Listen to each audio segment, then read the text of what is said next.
లూకాసు వార్త 18వ అధ్యాయం 8వ వచనం. ఆయనను మనుష్య కుమారుడు వచ్చినప్పుడు ఆయన భూమి మీద విశ్వాసము కనుగొనునా. ఈరోజు దేవుడు ఈ యొక్క లూకాసు వార్త 18వ అధ్యాయం 8వ వచనంలో ఉండేటువంటి వాక్యం ద్వారా మనతో మాట్లాడాలని కోరుతున్నాడు. భూమి మీద ఈ దినాల్లో వ్యాధులు చూస్తుంటున్నాం, ఈ దినాల్లో అనిశ్చిత పరిస్థితులను చూస్తుంటున్నాం, ఈ దినాల్లో గందరగోళాన్ని చూస్తుంటున్నాం, మరణాన్ని చూస్తుంటున్నాం, ఎన్నో రకాలైనటువంటి ఒడుదుడుకులు ఆటుపోట్లు అనేటువంటివి మనం చూస్తుంటున్నాం. వ్యక్తిగతంగా కానీ, సమాజపరంగా కానీ, మార్కెట్స్లో కానీ, ఫైనాన్షియల్ ట్రెండ్స్లో కానీ చూస్తే దేర్ ఇస్ నో స్టెబిలిటీ. ఎక్కడ కూడా స్థిరత్వం అనేటువంటిది లేదు. అనేకమైనటువంటి అప్స్ అండ్ డౌన్స్ మనం చూస్తూ వస్తుంటున్నాం. దేవుని యొక్క రాకడ దినాల్లో దేవుడు అంటున్నాడు, ఇవి ఉంటాయి, కానీ వీటితో పాటు ఇంకొకటి కూడా కొదువుగా ఉంటుందంట. అదేంటంటే విశ్వాసం అనేటువంటిది భూమి మీద దేవుడు చూడలేని పరిస్థితుల్లోకి వస్తామంట. విశ్వాసం అనేటువంటిది దేవుని నమ్మలేని, దేవుని దగ్గర ప్రార్థించలేని, దేవుని పైన ఆధారపడలేని, దేవుని విశ్వసించలేనటువంటి పరిస్థితులు అనేటువంటివి భూలోకంలోకి వస్తాయంట. భూలోకంలోకి వస్తాయి, అవి ఇప్పటికే వచ్చేసాయండి.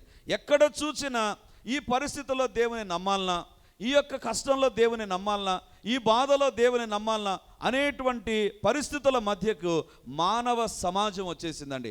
ఒక దేశం, ఒక ప్రాంతం అని కాదు, అది అగ్రరాజ్యమైనా లేకపోతే ఆఫ్రికా ఖండంలో ఉన్నటువంటి ఒక చీకటి ప్రాంతమైన, వేరెవర్ వి గో, మనం గమనించేది ఒకటే, దేవుని బిడ్డలుగా ఉండేటువంటి వారికి విశ్వాసం అనేటువంటిది తగ్గిపోతూ ఉందండి, తగ్గిపోతూ ఉంది. దేవుడు అంటున్నాడు, నా రాకడ దినాల్లో భూమి పైన విశ్వాసం అనేటువంటిది నేను చూడగలనా, నేను చూస్తానా? ఎందుకంటే విశ్వాసాన్ని డిస్టర్బ్ చేసేటువంటి పరిస్థితుల మధ్యలోనికి మానవ సమాజం విధానాన్ని వస్తూ ఉంది. కాబట్టి ఈరోజు దేవుని యొక్క వాక్యంలో ఉండి దేవుడు కోరుకున్నటువంటి విశ్వాసం ఏంటిది, ఆ విశ్వాసం ఎలాగా ఉండాలి అనేటువంటిది దేవుని యొక్క వాక్యంలో నుండి మనం చూడబోతుంటున్నాం. ప్రియమైనటువంటి వాళ్ళరా, క్రైస్తవ జీవితంలో విడదీయరానటువంటి అనుబంధం దేనితోనైనా ఉందంటే అది విశ్వాసంతోనే. ఈ దినాల్లో ఎక్కువగా క్రైస్తవులనే పేరు కంటే ఎక్కువగా వినబడే పేరేంటి? విశ్వాసులు. సో విశ్వాసం అనేటువంటిది చాలా రకాలుగా ఈ దినాన కనపడుతూ ఉంది. మా యొక్క మత విశ్వాసం అని చెప్పేటువంటి వారు, మాకు పూర్వీకుల నుంచి వస్తున్నటువంటి విశ్వాసం అండి ఇది. అది ఒక ఆట కానీ, ఒక పాట కానీ, అది ఒక పద్ధతి కానీ, లేకపోతే ఒక వ్యవహారం కానీ, ఎక్కడ చూసినా దాన్ని దేనితో ముడిపెడతారంటే విశ్వాసంతో ముడిపెట్టేటువంటి సమాజంలో మనం చూస్తుంటున్నాం. కానీ దేవుని యొక్క వాక్యం చెప్తుంది, there is a crisis of faith. విశ్వాసాన్ని దేవుడు చూడలేనటువంటి పరిస్థితుల్లోనికి భూప్రపంచం అనేటువంటిది వస్తుంది. కాబట్టి ఈ దినాల్లో దేవుని బిడలంగా మన జీవితాల్లో ప్రభు చూడాలనుకున్నటువంటిది ఏంటంటే వాక్యానుసారమైనటువంటి విశ్వాసం లేకుండా దేవునికి ఇష్టడుగా ఉండడం అసాధ్యం. విశ్వాసం లేకుండా ప్రార్థనకు జవాబు పొందుకోవడం కూడా అసాధ్యం. విశ్వాసం లేకుండా ఈ యొక్క అవిశ్వాస లోకంలో, లేకపోతే సాతాను లోకంలో దేవుని కొరకు జీవించడం అనేటువంటిది కూడా కష్టమైనటువంటి దినాల్లో మనం జీవిస్తూ ఉండగా విశ్వాసం అనేటువంటిది చాలా ప్రాముఖ్యం. కాబట్టి ఈరోజు దేవుడు మన విశ్వాసం ఏ రకంగా ఉండాలి? చర్చికి వచ్చినంత మాత్రాన మనం విశ్వాసం కలిగినటువంటి వారమా, లేకపోతే బైబిల్ చదివేటువంటి వారం అయితే విశ్వాసం కలిగినటువంటి వారమా? ఏదో క్రైస్తవ పాటలు వచ్చేసి కుటుంబంలో ప్రార్థన చేసుకుంటే మనలో విశ్వాసం ఉన్నట్టేనా? లేకపోతే ఏంటి అసలు విశ్వాసం అంటే ఏంటి? దేవుడు కోరుకున్నటువంటి విశ్వాసం ఏంటిది? అసలు విశ్వాసంలో లెవెల్స్ ఉన్నాయా? ఎస్, ఎన్ని లెవెల్స్ ఉన్నాయో ఈరోజు దేవుని యొక్క వాక్యంలో మనం చూడబోతుంటున్నాం. ఇంతవరకు మనం చదువుకున్నటువంటి యోహాను సువార్త 4వ అధ్యాయంలోనికి మనం వెళ్దాం. అక్కడ దేవుడు ఒక వ్యక్తిని మనకు పరిచయం చేస్తుంటున్నాడు. ఎవరు ఆయన? యోహాను సువార్త 4వ అధ్యాయం 46వ వచనం. తాను నీళ్లు ద్రాక్షారసంగా చేసిన గలిలయలోని కానాకు ఆయన తిరిగి వచ్చెను. అప్పుడు కపెర్నహూములో ఒక ప్రధాని కుమారుడు రోగి అయి ఉండెను. కపెర్నహూములో ఒక వ్యక్తి ఉన్నాడు. ఆయన పేరు చెప్పబడలేదు, కానీ ఆయన ప్రొఫెషన్ ఏంటో చెప్పబడింది, ఆయన ఉద్యోగం ఏంటో చెప్పబడింది. ఒక ప్రధాని కుమారుడు. ప్రధాని అంటే మోడీ లాంటి ఉద్యోగం అని కాదు. ప్రధాని అంటే ఒక ఉన్నతమైనటువంటి పదవి అని అర్థం అండి.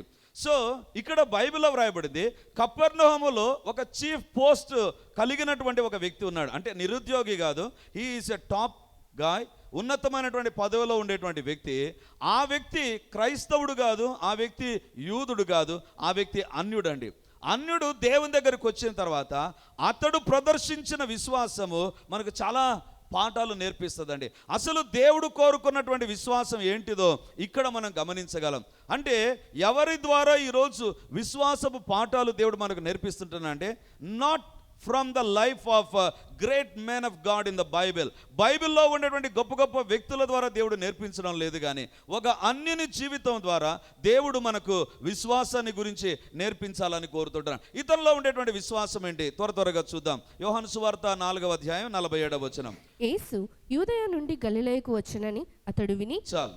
యేసు యూదయ నుండి గలిలయకు వచ్చెనని అతడు విన్నాడంటండి. అతడు ఒకటి విన్నాడు, ఏంటి? యేసు ప్రభు యూదయ నుండి గలిలయకు వచ్చాడని విన్నాడంట. ఆ పదమే నాకు బైబిల్లో నచ్చలేదండి. ఎందుకంటే ఆల్రెడీ తన కుమారునికి ఆరోగ్యం అనేటువంటి సరిగా లేదు, అనారోగ్య పరిస్థితులు అనేటువంటి వార్తలు విస్తారంగా తనకు వినబడుతుంటున్నాయి.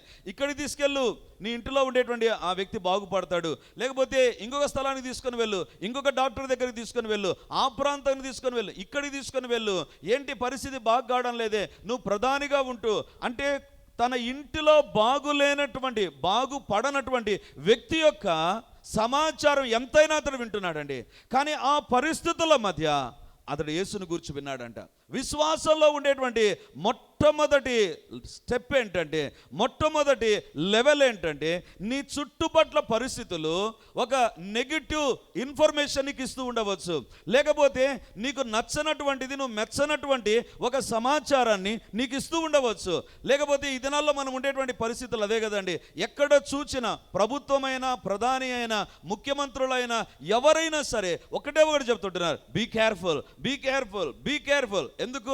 There are alarming situation all over the world. ప్రపంచం మొత్తంలో కూడా భయాన్ని పుట్టించేటువంటి పరిస్థితుల మధ్య అందరూ చెబుతూ ఉంటే, అలాంటి పరిస్థితుల్లోనే ఈ యొక్క ప్రధాని ఉన్నాడండి. ఇలాంటి ప్రధాని ఉన్నాడు, ఇక్కడ ఉండేటువంటి ప్రధాని ఉన్నాడండి, లేకపోతే ఆ ముఖ్యుడు ఉన్నాడండి. ఆ పరిస్థితుల్లో అతడు యేసును గురించి విన్నాడు. ప్రియమైనటువంటి వాళ్ళారా, విశ్వాసంలో ఉండేటువంటి ప్రాథమికమైనటువంటి లక్షణం ఏదైనా ఉందంటే యేసును గురించి వినడమే.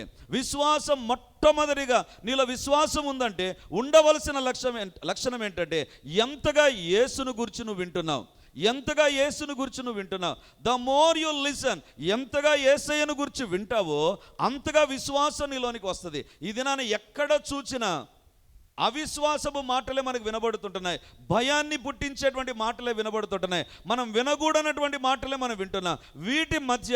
వీటి మధ్య వాటికి ప్రాధాన్యత ఇవ్వకుండా దేవుని మాటకు ఏ వ్యక్తి జీవితంలో ప్రాధాన్యత ఉంటుందో ఆ వ్యక్తి జీవితంలో విశ్వాసం అనేటువంటిది ఉంటుందండి. బైబిల్లో వ్రాయబడింది కదా, వినుట వలన ఏం కలుగుతుంది?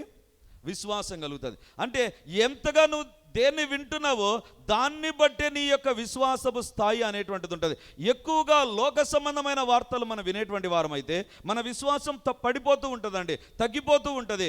లేకపోతే రాజకీయాల గురించి ఎక్కువగా మాట్లాడుకునేటువంటి వ్యక్తులమైతే విశ్వాసం మనలో ఉండదు. లేకపోతే ఆ ఇంటిలో ఉండేటువంటిది, ఈ ఇంటిలో ఉండేటువంటి సమాచారాన్ని మనం విశ్లేషించి రీసెర్చ్ చేసి కొంతమంది మరి డిస్కవర్ చేస్తారండి, వాళ్ళ ఇంట్లో ఏముంది, వాళ్ళ ఇంట్లో ఇది ఉందా. అలాంటి వారి జీవితాల్లో విశ్వాసం ఉండదు.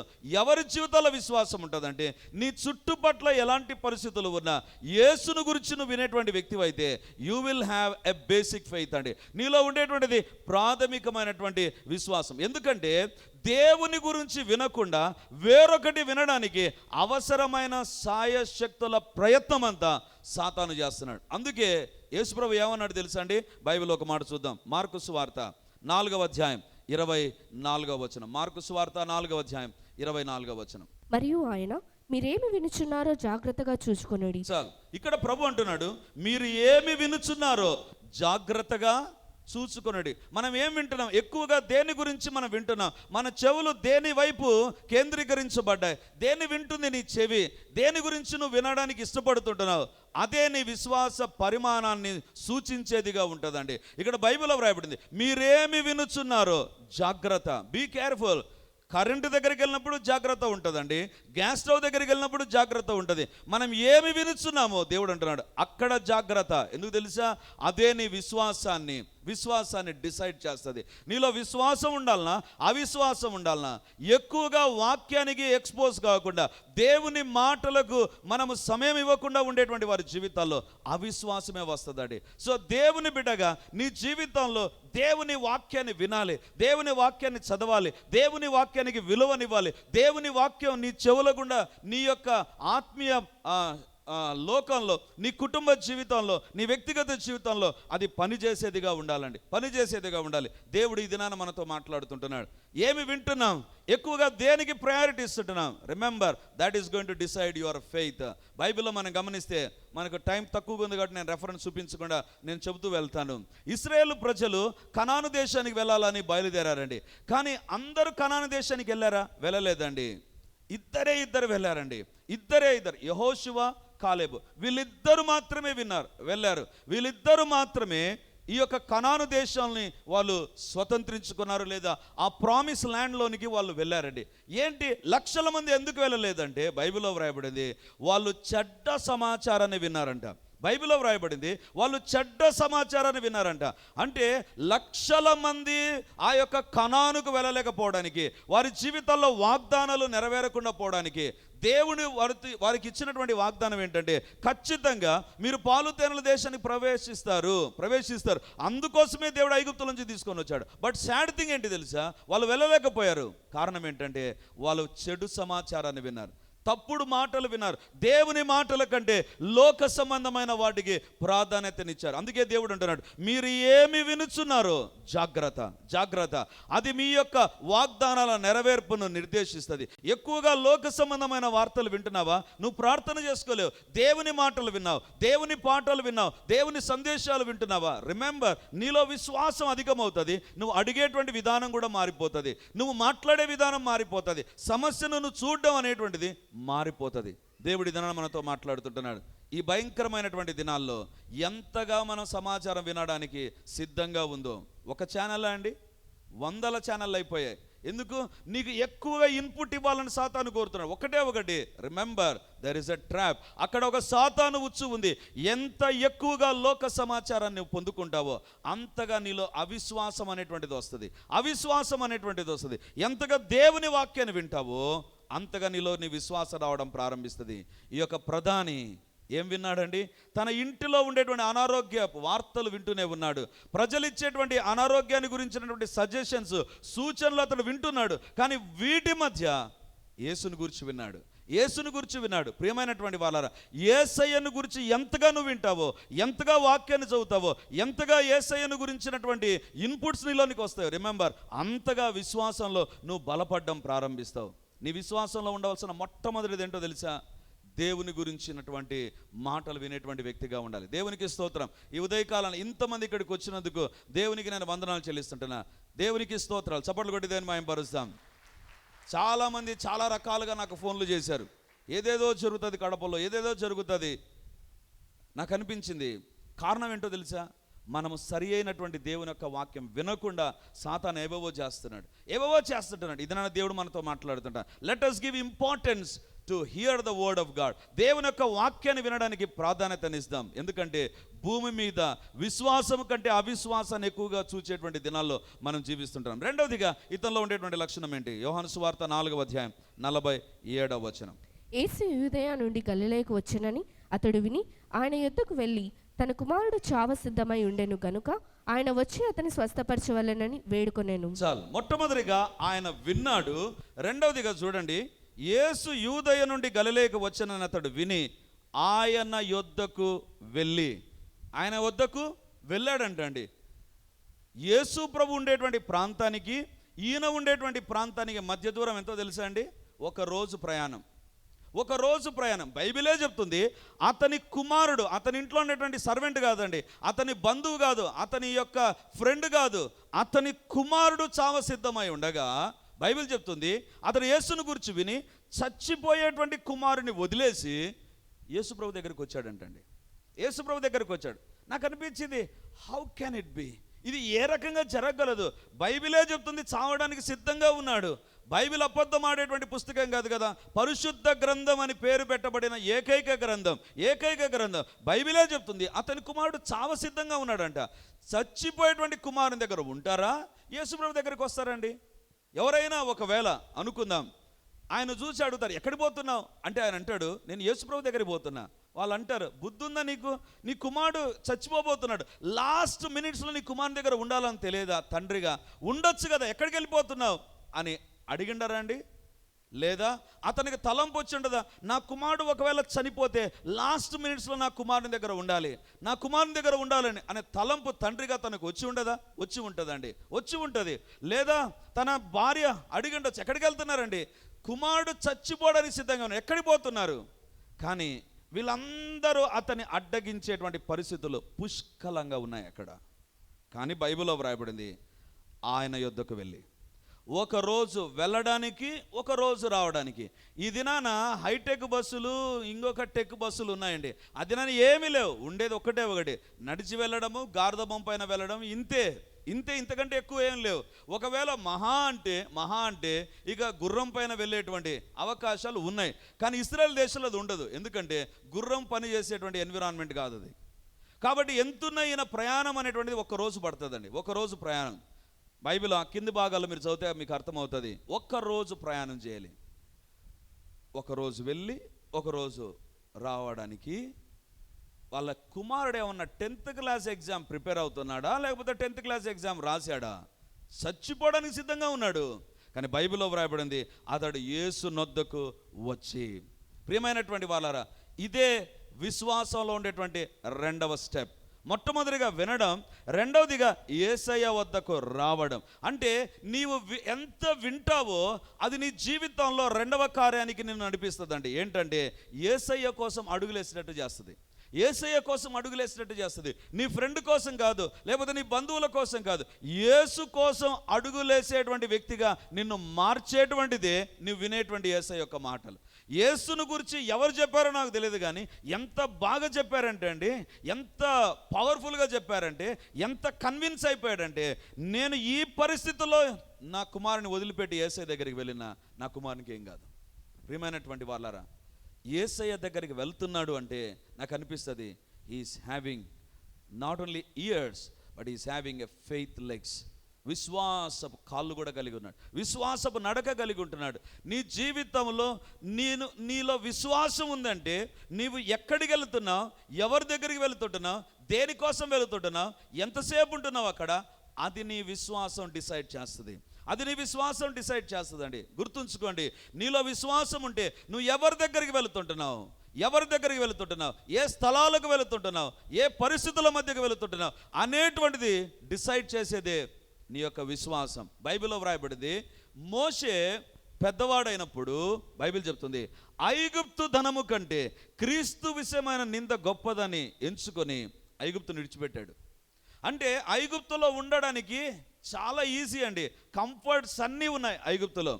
ఈ దినాన మనం చూస్తుంటున్నాం, హైదరాబాద్ జూకు మనం వెళ్ళినా, హైదరాబాద్ మ్యూజియంకు మనం వెళ్ళినా, అక్కడ ఈజిప్టియన్ మమ్మీని మనం చూస్తామండి. అంటే వేల సంవత్సరాల కిందట వాళ్ళు వాడినటువంటి పర్ఫ్యూమ్స్, లేకపోతే వాళ్ళు వాడినటువంటి ఏమని చెప్పాలి, ఆ శరీరాన్ని భద్రం చేసేటువంటివి, ఆ యొక్క లిక్విడ్స్, కెమికల్స్ అనే వేల సంవత్సరాల కిందట వాడినవి మనిషిని ఏం చేయకుండా కాపాడుతున్నాయి.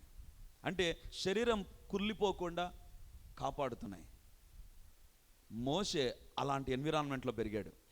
అక్కడ సఫిషియెంట్గా లగ్జరీస్ ఉన్నాయి, సఫిషియెంట్గా పాపాన్ని అనుభవించడానికి అవకాశాలు ఉన్నాయి, సఫిషియెంట్గా అతడు నేర్చుకోవడానికి ఏవైనా ఉన్నాయి.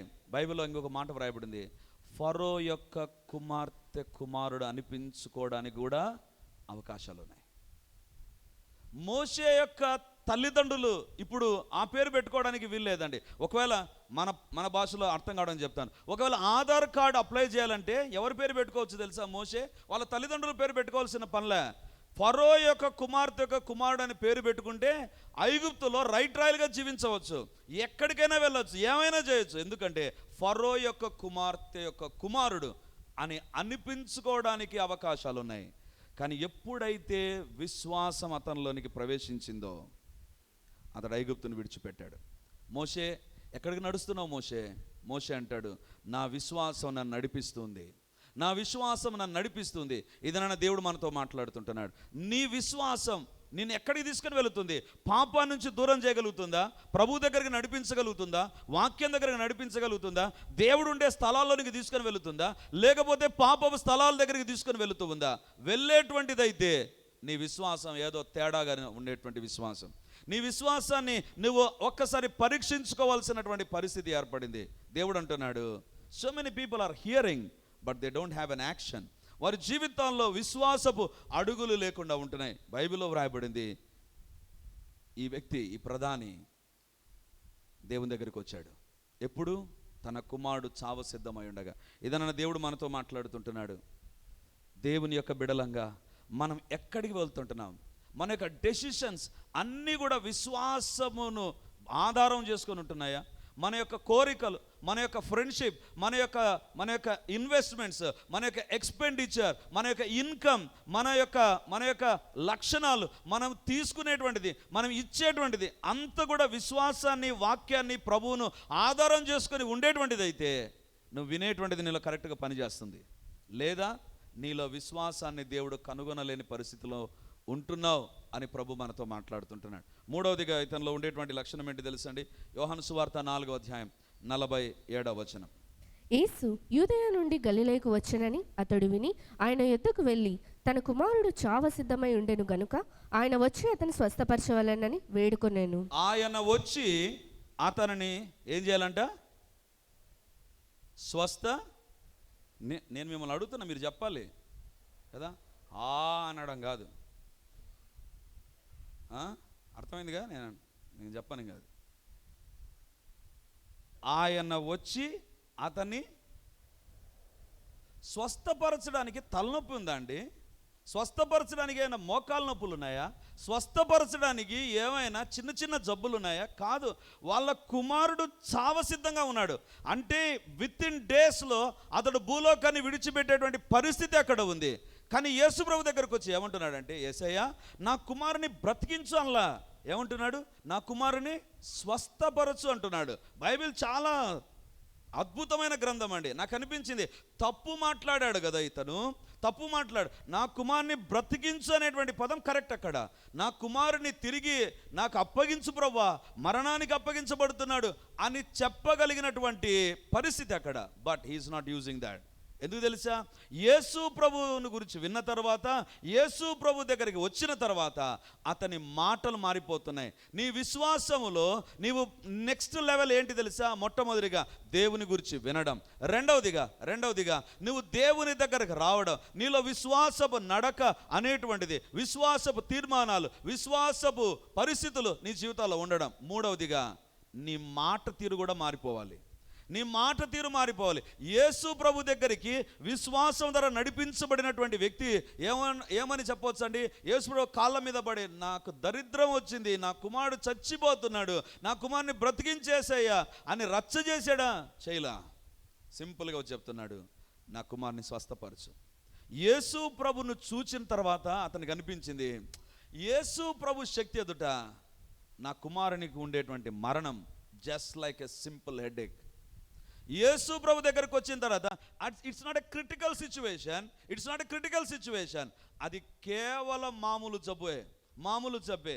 అందుకే యేసు ప్రభు దగ్గరకు వస్తున్నగానే అతని మాటలు మారిపోతుంటున్నాయి. ప్రియమైనటువంటి వాళ్ళారా, ఇది నన్ను ఏం మాటలు మాట్లాడుతుంటున్నావు? నా కర్మ, నా బతుకంతా ఇంతే, నా జీవితంలో ఇది ఎందుకు వచ్చింది? కొంతమంది భార్యను చూసి అంటారు, ఎందుకు వచ్చిందో నా జీవితంలోనికి. భర్తను చూసి అంటారు, ఎందుకు వచ్చాడో దయ్యంలాగా. పిల్లలను చూసి అంటారు, ఏం పిల్లలరా వీళ్ళు, మనుషులు కాదు వీళ్ళు. దేవుని బిడ్డగా నువ్వు మారిన తర్వాత నీ యొక్క వినడం మాత్రమే కాదు, నీ యొక్క అడుగులు మాత్రమే కాదు, నీ మాట తీరు మారాలి. దేవుడు చూడనటువంటి అవిశ్వాసం నీలో పుష్కలంగా ఉంది. దేవుడు చూడాలనుకున్నటువంటి విశ్వాసం నీలో లేదు. ప్రియమైనటువంటి వాళ్ళారా, మాట్లాడితే విశ్వాస మాటలు మాట్లాడు, లేకపోతే ఏం చేయాలి తెలుసా? ఏమనుకోకండి, ఉదయాన్నే మాట మాట్లాడుతున్నందుకు నోరు మూసుకొని ఉండండి. నేను కాదు చెప్పేది, బైబిల్లో వ్రాయబడింది. నిర్గమాకాండం 14వ అధ్యాయం 13వ వచనం. అందుకు మోషే భయపడకుడి, యెహోవా మీకు నేడు కలుగజేయు రక్షణను మీరు ఊరక నిలుచుండి చూడుడి. మీరు నేడు చూచిన ఐగుప్తీయులను ఇక మీదట మరి ఎన్నడూను చూడరు. నీలో విశ్వాసము మాటలు మాట్లాడలేకున్నావా? Better to keep silent.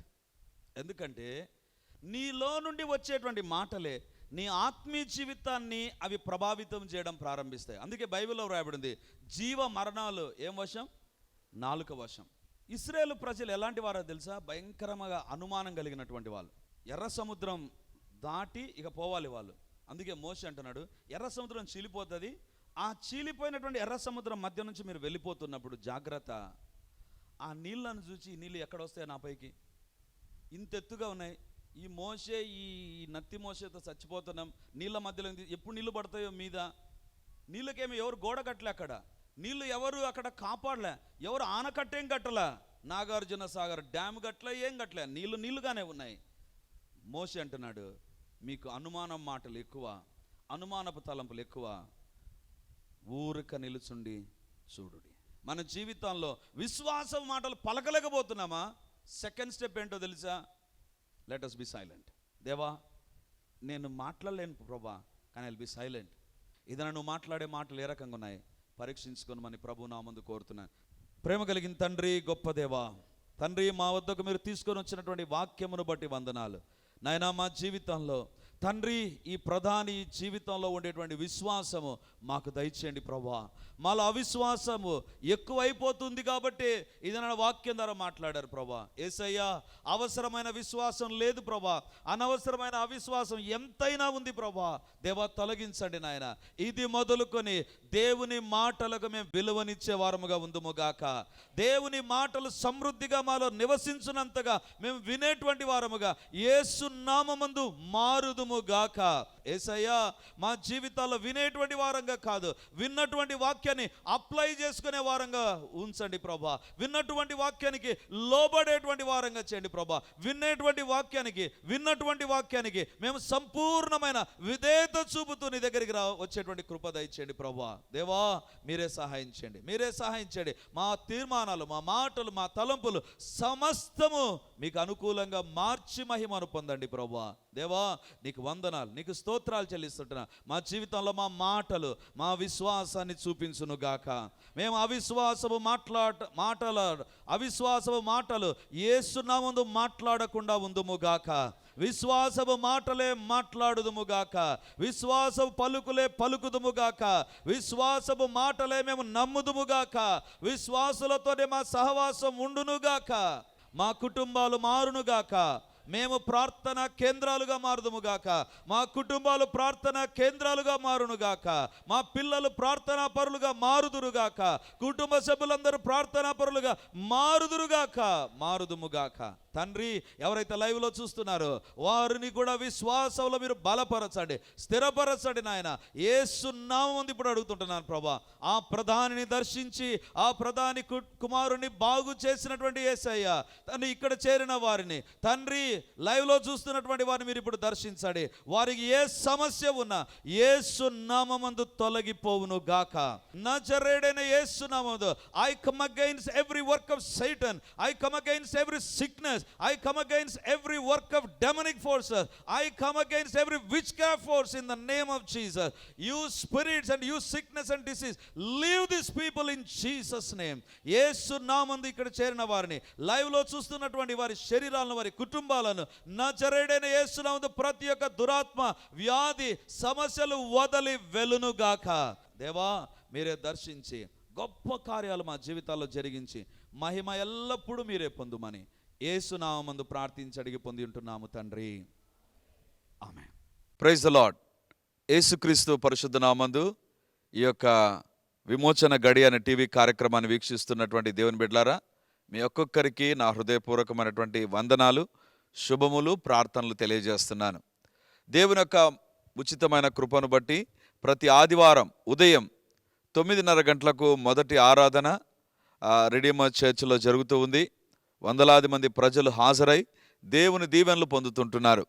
మీరు కడప చుట్టూ ఉండేటువంటి గ్రామాల్లో ఉండేటువంటి వారైతే, సమీపాన ఉండేటువంటి వారైతే ఆదివారం ఆరాధనకు తప్పకుండా హాజరై దేవుని దీవెనలు మీరు పొందాలని కోరుతుంటున్నాను. మీకోసం ప్రత్యేకంగా దేవుని యొక్క సందేశం, ప్రత్యేకమైన ప్రార్థనలు, వ్యక్తిగతంగా మిమ్మల్ని కలుసుకొని మీ గురించిన విషయాలు తెలుసుకొని ప్రార్థించాలని మేము సిద్ధంగా ఉన్నాం. కాబట్టి ఈ యొక్క రెడీమర్ చర్చ్ కడప నడిబొడ్డున ఉండేటువంటి కోటిరెడ్డి సర్కిల్ దగ్గర నారాయణ కాలేజ్ ఎదురుగా ఉండేటువంటి ఇంతకుముందు ఉన్నటువంటి స్టార్ థియేటర్లో ఇప్పుడు జరుగుతూ ఉంది. కాబట్టి తప్పకుండా ఇతర ప్రాంతాల నుంచి వచ్చే వారికి కూడా బస్ ఫెసిలిటీ కూడా చాలా దగ్గరగానే ఉంటుంది. కాబట్టి తప్పకుండా మీరు మీ కుటుంబాలు హాజరై ఈ వాక్యపు దీవెనలు, ప్రార్థనా శక్తిని, దేవుని యొక్క అద్భుతమైనటువంటి సన్నిధిని ప్రతి ఆదివారం ఉదయం 9:30కు జరిగేటువంటి ఆరాధనలో హాజరై దేవుని దీవెనలు పొందాలని కోరుతూ ఉన్నాను. సాయంత్రం 7 గంటలకు కూడా 2వ ఆరాధన ఉంటుంది. తప్పకుండా ఈ 2 ఆరాధనలకు మీరు హాజరై దేవుని దీవెనలు పొందాలని కోరుతూ ఉంటున్నాను. మరిన్ని వివరాలకు ఈ కింద కనబడుతున్నటువంటి నంబర్ 9845669572 లేదా 9440407722కు మీరు కాల్ చేసి వివరాలు తెలుసుకోవాల్సిందిగా కోరుతున్నాను. God bless you.